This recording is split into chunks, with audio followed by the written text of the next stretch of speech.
Thank you for joining me on the Fire Rescue Wellness Podcast. I'm your host, AZ. I find the research and resources and then provide the fire service with the so what, now what, to ensure the health and well-being of every member of our profession. Together, let's thrive. Hey gang, it's AZ. We are going to hop right in today because I actually haven't recorded a podcast episode since I think it was the middle of December. Hopefully I can remember how to do this. Also, quick apology. My voice sounds really funny, like whistly today. Long story long. I think like in 2011, 2012, I hit myself in the face with a kettlebell and broke my front tooth. And that was repaired successfully. And like, I'm a super healthy, I'm not scared to go into the dentist because I don't have a head full of cavities and a whole bunch of problems. But anyway, I think when I hit my face with the kettlebell, like over a decade ago, I damaged one of the other teeth, I think you call it the canine, and it died for no good reason. Never had a cavity in it, never had a problem with it, and it just up and died. And then everyone in the dental community recommended that I get a root canal. I didn't really want to get a root canal. I'd heard some bad things about root canals, but they kind of pressured me. And so I agreed to it. And guess what? The root canal did not work. And the next step when a root canal does not work is you have to take the tooth out. And so I had a tooth pulled in October, and I've been wearing like this little weird retainer tray thing that has a fake tooth in it, so it doesn't look like I'm toothless. And the little son of a bitch broke. And so now I have a hole in my head, and it sounds whistly when I talk, and I apologize. 10 out of 10, do not recommend getting teeth pulled because it sucks. Okay, today I'm going to talk a little bit about fatigue, and then at the end, I'm going to tell you a little bit about my research project that I recently did. There aren't any results yet, but I just wanted to kind of keep you in the loop of what's going on. So I don't often come up with a title for my podcast before I start, but today I did, which is really weird. So the title today is Running on Empty, the Hidden Cost of Fatigue. And so here's the deal. Firefighters pride themselves on pushing through exhaustion. The long shifts and the interrupted sleep and the demanding calls and like hard training, wash, rinse, and repeat. It is baked into the profession. It is a sign of pride being tired from being a firefighter. But the problem is our physiology doesn't really care about the culture, and fatigue tends to accumulate. And when fatigue accumulates, our performance declines, whether we realize or acknowledge it or not. So accumulated fatigue results in performance decline. And when I say fatigue, I'm not just talking about feeling tired. Fatigue is actually a measurable physiological state, and it degrades our strength and our power. It slows our reaction time. It impairs our decision making, and it actually limits our ability to recover well. And so you may have heard that old quote, we don't rise to the level of our expectations, we fall to the level of our training or our preparation. I like to change that a little bit and say, whether you want to acknowledge it or not, you do not rise to the level of the call. You fall to the level of your physiology. So we are slaves to our physiology. And the good news is we can have positive impact on our fatigue. So I don't want to just bring you problems. I'm going to bring you solutions. But first, let's define what the problem is. What do I mean when I say fatigue? So fatigue is basically just an accumulation of physiological strain, and it develops when we repeatedly experience stress, and when that stress exceeds our ability to recover. And so in the fire service and in sports also, it often just is the combined impact of sleep restriction and physical workload and psychological stress, falling short on your nutrition and hydration, exposure to heat and chemicals during the job, and then just shift work, like the stress of shift work. And so when you think about it, one night of diminished sleep is completely manageable. But when we get that repeated sleep restriction, and then all of the other things that I just mentioned, that's where performance starts to erode. And we have to remember that fatigue is cumulative. It's additive. And I would almost argue that it is more of like a multiplication. It's just not 1 hour short tonight added to 1 hour short tomorrow. 1 + 1 = 2. I almost feel like it's 1 + 1 = 7. So keeping in mind that recovery must be completely intentional. If we leave our recovery to chance, we're not going to recover very well. And we have to keep in mind that most firefighters aren't talking about one single night of bad sleep. So this is not like your accountant who gets a rotten night of sleep because it's Super Bowl Sunday and they stayed up too late, had too many beers, didn't sleep that well, shows up on Monday not really very recovered.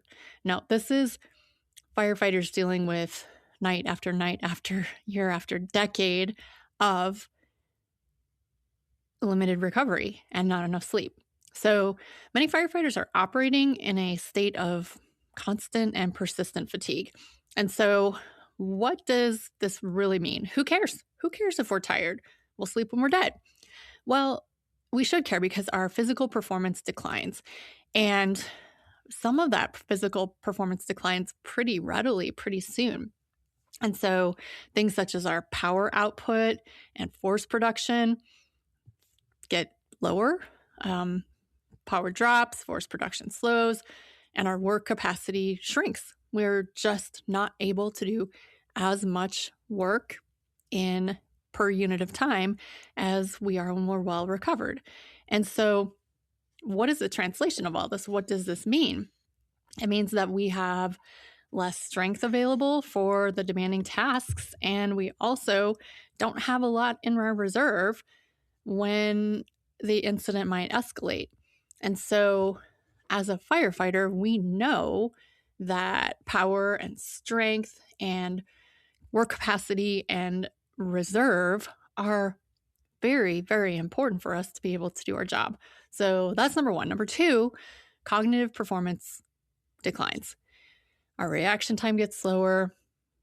Our attention, we should be able to switch our attention from narrow back to wide, back to narrow, so we can keep our mind on what's going on the scene. But our ability for those kind of task switching demands diminishes, and our judgment becomes less reliable. We make poorer judgment calls. And then the other thing that is a little bit wild is our risk-taking activity tends to increase when we are fatigued. So our cognitive function diminishes and all of those things can happen. And many of the errors that we see on fireground where people label them as tactical mistakes, why did you do X instead of Y? They're actually driven by fatigue. Yikes. Finally, or third, our internal environment, what's going on within our body, completely shifts. And so this chronic sleep restriction elevates our stress hormones. It interferes with our ability to repair our tissues, to replenish our glycogen stores, and we don't adapt to the training or the training load that we're putting on ourselves very well. And so you can continue to train really hard and still not improve. So that's kind of a waste of time. And then we also have to consider that our risk for injury rises. So fatigue alters our coordination and our movement quality. Remember, our gear is already altering our coordination and movement quality. And then the snow that we had in Oklahoma a couple of weeks ago can alter that. And now we have fatigue as well. It decreases our sort of margin for error. And so slips, trips, and falls become more prominent when people are fatigued. And then if we just kind of do like a bottom line to all of this conversation, fatigue doesn't just lower our performance, it lowers our resilience and it lowers our ability to perform well at all. And so the problem is that the fire service normalizes exhaustion. So tired is good. It means you worked really hard. Sleep is optional. You'll sleep when you're dead. Just push through it. Don't be a wuss. And it's really almost seen as like a badge of honor or proof of dedication. So if you are tired, it is signaling to the rest of the shift or the station or the department that you are a hard worker. And that may be true, but it's not, fatigue isn't good proof of dedication. So more often it just signals that total workload that you're putting on your body is exceeding your body's ability to recover. And so too much stress is too much stress. And we have to keep in mind that stress is stress is stress. It doesn't matter if that's coming from a 2 a.m. box alarm, if it's coming from troubles at home, whether it's coming from a really hard training session, it's all stress, and your body doesn't know the difference in all those types of stress. And we have to keep in mind that there's a very big difference between productive stress, which drives adaptation, makes us stronger, makes us better, makes us more resilient, and then excessive stress, which actually suppresses that. And so as firefighting professionals, we have to recognize where that line is. When is too much too much? And so one thing that can help us with this sort of recognition of where the line is keeping in mind that this is all a compounding effect. Fatigue rarely comes from one extreme event. It builds from repeated moderate strain. Now, put a pin in that for 1 second. I have been retired for almost 2 years now. I have not stayed up all night for almost 2 years now. And even then, when I occasionally had one of those shifts where we got practically no sleep, I still generally got a nap in the afternoon and at least like 60 to 90 minutes of, whether it was fragmented or in one shot, 60 to 90 minutes of sleep at night. I cannot think of a time when I reported for duty, didn't get a nap, didn't so much as sit down all day, and did not get any sleep at night. I can't recall a single time of that ever happening. But that happened to me recently when I did a big data collection. And so it was compounded too by the fact that I didn't sleep that well on Friday night, I guess because I was probably nervous about getting up on time and making sure everything ran well. But I showed up at the training academy at 5 a.m. on Saturday morning, and I really didn't sit down for most of that day, definitely didn't take a nap, and didn't get any nighttime sleep. Zero sleep.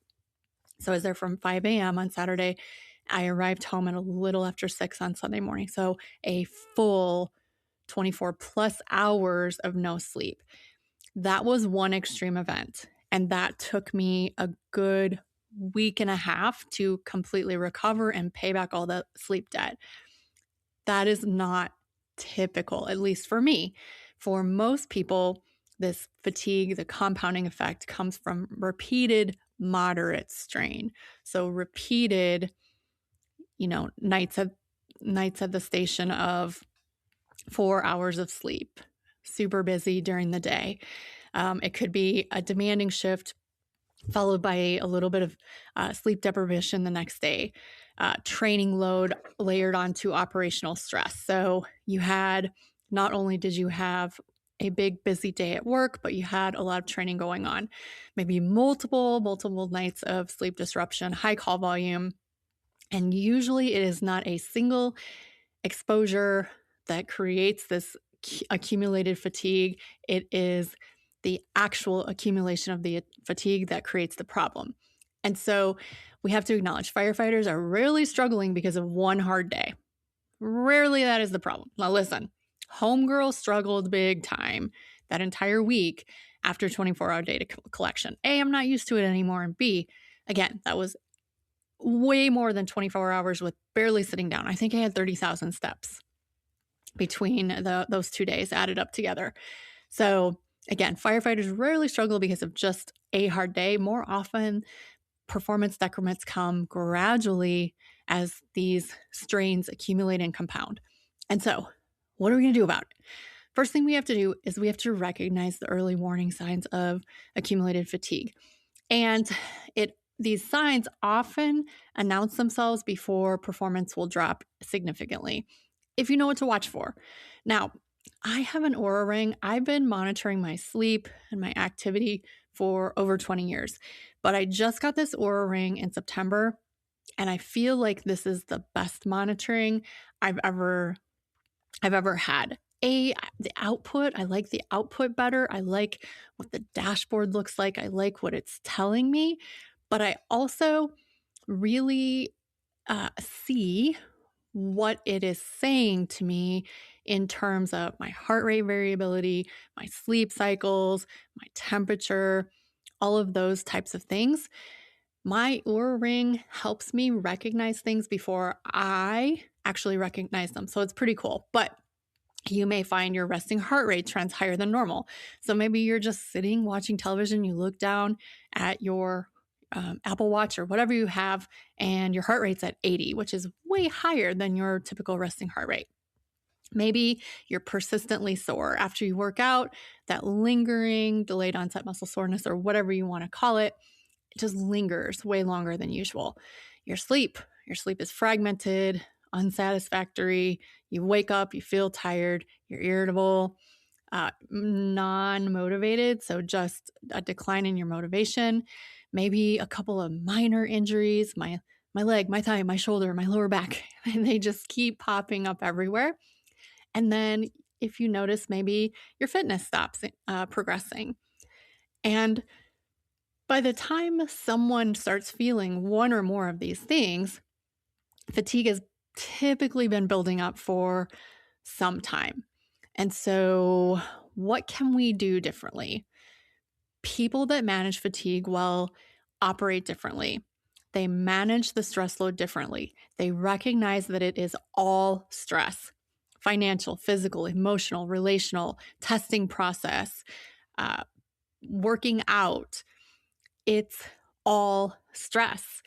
And so when you are experiencing high stress in, like, say, a financial aspect of your life, yes, that is definitely not squatting, but that stress is still perceived by your body in the same way as a hard workout. And so you're financially stressed and you're working out very hard.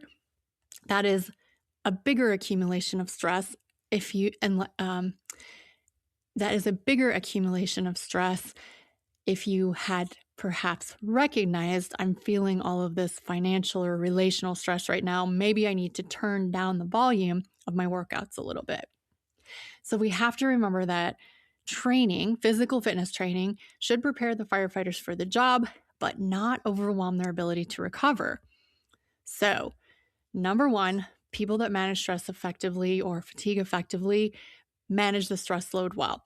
They understand that their training should prepare them for the job and not overwhelm their ability to recover. They protect their sleep whenever operationally possible. We know that sleep is the most powerful recovery tool that is available. Nutrition and hydration are imperative, but if you are not sleeping, most of everything else doesn't matter. These people also avoid stacking together unnecessary high intensity stressors. So they understand that I went to the training tower today. We did a pretty heavy evolution, or 2 or 3 or 6. I probably don't need to necessarily max out on my squat or my deadlift or my bench press or whatever today, or maybe not even tomorrow. Not every session has to be maximum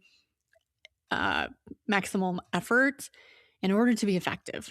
Sometimes just moving the bar a little bit is all you need. And then they also use objective indicators of readiness rather than just solely relying on their perception.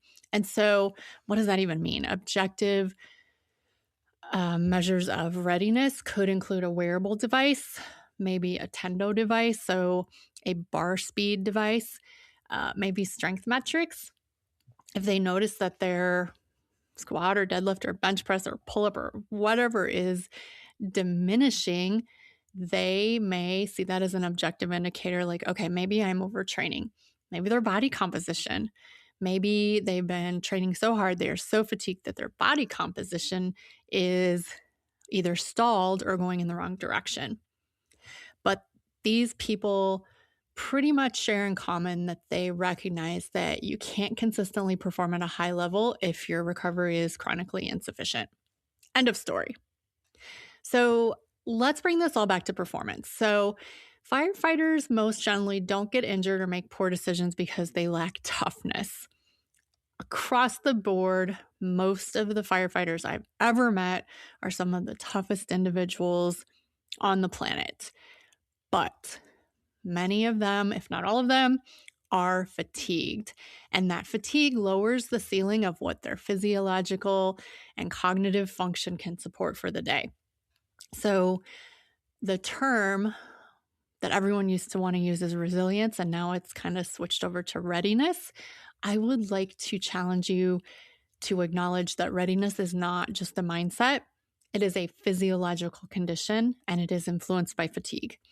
And so what the goal should be is to arrive at every single call, capable, coordinated, able to think clearly, and not simply willing and able and tough enough to push through exhaustion. So arriving in set up for your best success because you've been managing your fatigue and your workload is a great goal. So kind of in closing, before I tell you a little bit about my research project, fatigue is not completely avoidable, but when we manage it appropriately, recovery from fatigue or managing fatigue is what sustains our ability to perform and to perform well. And I thought this was really, really interesting. I read this somewhere. I can't remember where. I would love to give credit, but the goal is not to tolerate more exhaustion. Let me say that again. The goal is not to tolerate more exhaustion. The goal is to maintain capability when demands are the highest. Do you need to work hard in order to maintain capability? Absolutely. But you also need to manage your fatigue in order to perform at your best. So when you're training, you want to train hard enough to adapt, but not so hard that your performance suffers.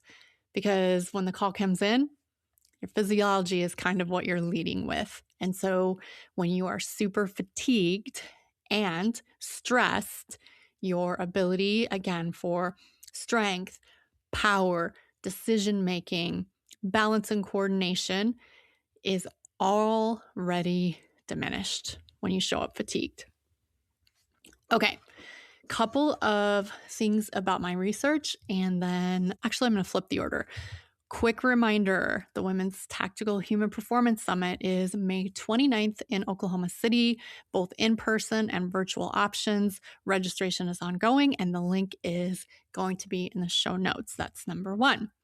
Number two, very excited about this. I do not have an official time yet. I do not have an official invitation to give you yet, but I am, along with Drew Gonzalez, organizing a panel of experts to come in and talk a little bit about VO2 max, the new recommendations from NFPA 1580, and then also a recent position stand that was released by the IAFF. And so we're going to have at least 5 panel members.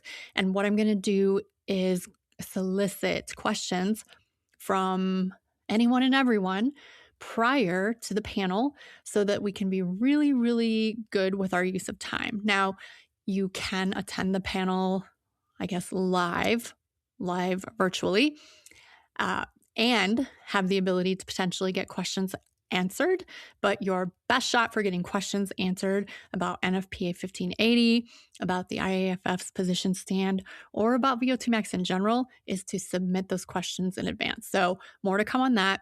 It's going to be towards the end of April, and it is going to be a daytime time slot.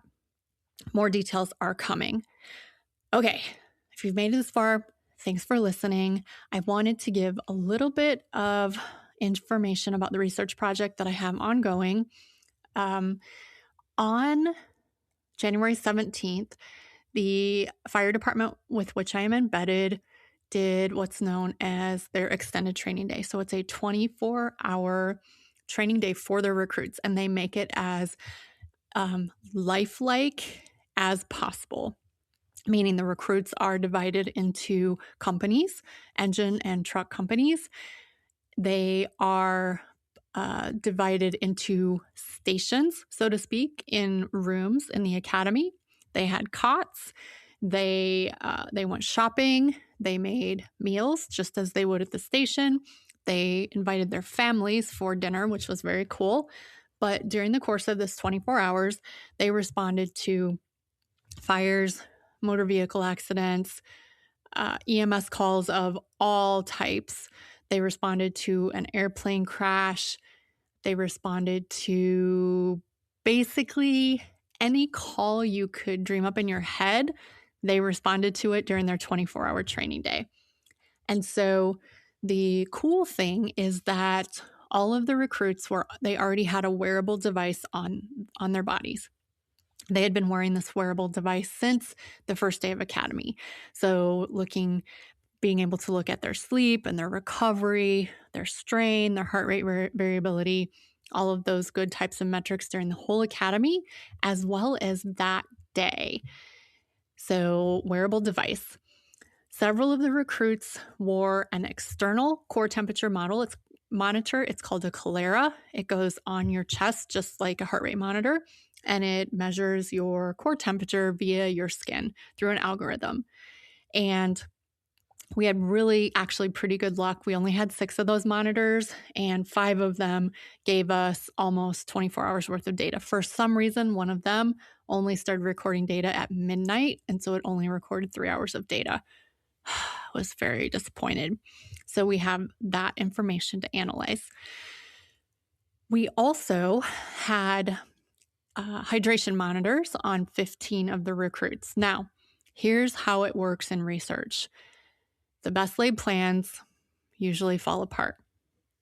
And unfortunately, although the recruits ended up wearing the hydration monitors for 10 hours, when we went to upload the information, it overwhelmed. We had the recruits on 3 different tablets, so 5 people per tablet, and it just overwhelmed the entire system, and only one person's data actually uploaded. So N equals 1 is important if the N is you, but N equals 1 really isn't important when we look at data collection. But what we did find with that one individual is that in 10 hours, the individual lost about just under 400 milliliters of fluid, almost 10 grams of sodium, and I think 4 grams of potassium. So super interesting. I guess you can't even really call that a pilot study. It's a case study with one person, but that makes us know that it's a question worth pursuing, because the temperature outside was about 25 degrees Fahrenheit.